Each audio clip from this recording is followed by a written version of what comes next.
We're going to make the soap. UPEI students Samuel Harding and Maggie McNeil are co-presidents of the Enactus Club that came up with a way to make soap out of unharvested potatoes. And eventually we just had to go back to basics and look at, okay, what are the problems on PEI?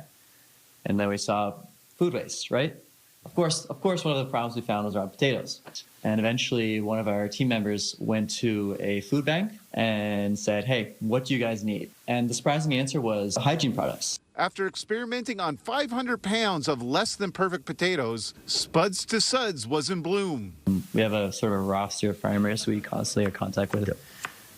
See if they have food waste or potatoes that they would otherwise not be selling. After we have it kind of like in a liquid state, we add some other ingredients like our soap bases and then some like hydrating oils. And then we put it in a mold and we let it sit and solidify.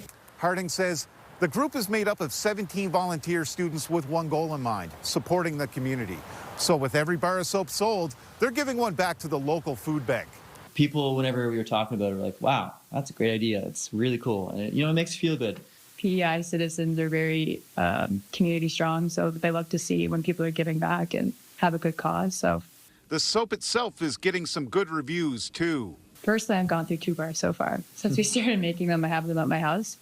I like them. My hands get dry in the wintertime a lot, so they crack, but like the hydrating oils that we put in, it really helps with that. The soap has already cleaned up an Atlantic Canadian award and secured them a spot in a national competition in Calgary this May. But still, they're more focused on online sales and club longevity. As fourth-year students, we have to pass the club on to someone else now, and the club is Spuds2Suds, right?